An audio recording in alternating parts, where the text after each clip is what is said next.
the U.S. Army went through their XM-17 modular handgun trials to replace the very aging Beretta 92, there was a lot of submissions, and the Glock 19X was one of them.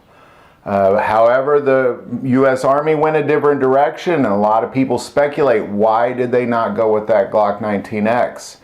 So we're going to take a look at exactly why, because everything we've heard is speculation, but the Army will say, here is why we did not go with the 19X, and it's really kind of obvious.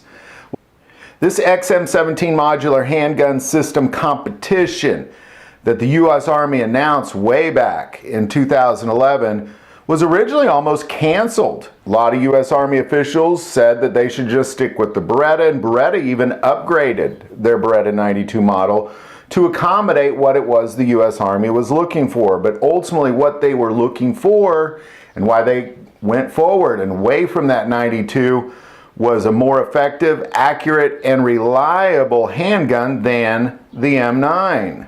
Now what these trials required was 90% hit rate at a 4-inch circle out to 50 meters, better ergonomics, better recoil for follow-up shots, an accessory rail, ambidextrous controls, be able to fire significantly higher pressured rounds than the Beretta 92, and be able to go 10,000 rounds in between failures. But the reason a lot of people think they did not go with the Glock 19X is because they also required a thumb safety. Now, as you know, they did go with the SIG P320, and it did come with a thumb safety for the U.S. military, but it does not come with a thumb safety for civilians. But Glock did put a thumb safety on the 19X. There is a Glock thumb safety out there that they put on a few models, specifically for military and police trials around the world. But they did put a thumb safety on the Glock. Now, I'm going to add here, and this is an important note when we talk about why, it had to do with the cost, but it's not all about the cost. But this thumb safety did add an additional $150 to the cost of this 19X. Now let's come back to that, because that wasn't the only reason. There's a lot of other reasons.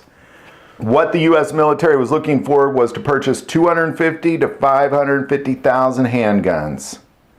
And ultimately, once all these trials were done under the requirements section, Sig Sauer, it was checked good. Glock, it was checked acceptable. Well, why was that? Well, the big reason they didn't go with the Glock 19X really revolves around that it's not a modular handgun system. I mean, it's a modular handgun trial, and Glock just simply didn't submit a modular handgun. Now, what they were looking for was a modular system that would allow one gun to go between full size, mid-size, compact, that kind of thing.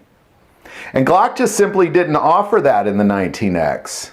What Sig Sauer does is they have that removable trigger package. The trigger package is the gun.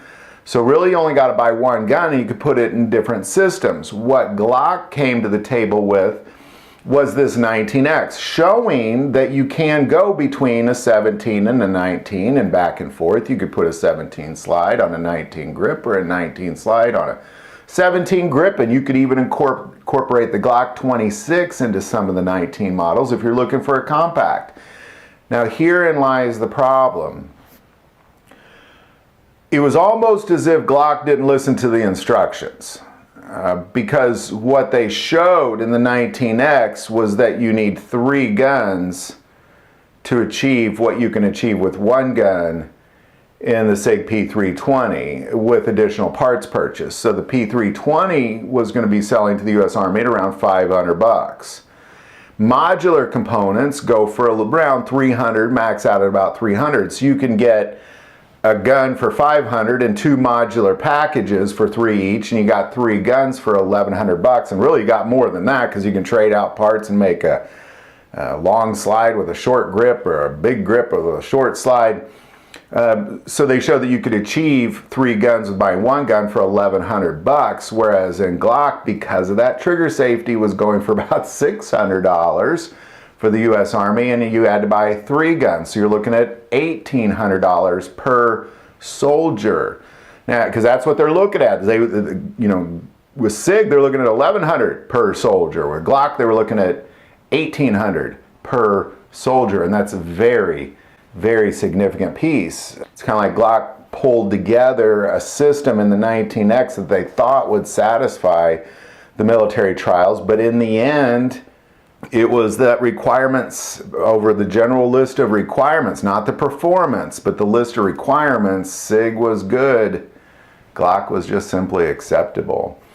Now, I'm sure there's a lot of other things in there. I'm sure politics played a role, but if you look at the actual data, why did the U.S. Army turn down the Glock pistol? It's because it just simply wasn't a modular system, and in order to make it into a modular system, it would cost almost double what Sig Sauer was saying theirs would cost. So there you go. Love any insights you might have on this. I'm sure there's a lot more to it, like I said, but these are the big ones. If you're looking for, on paper, why is it that they did not go with the Glock? Glock just simply didn't listen to the instructions, is what it sounds like. But in the end, sometimes I think Glock just goes around and says, we're Glock, take it or leave it. And most of the world takes it. Any thoughts or insight on any of that, definitely put that below. If you like this video, click like and subscribe. Feel called to support this channel with Patreon, that link is also below.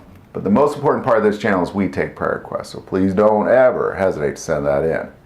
Thank you for watching this episode of God, Family, and Guns. And as always, love God, love your family, and love guns.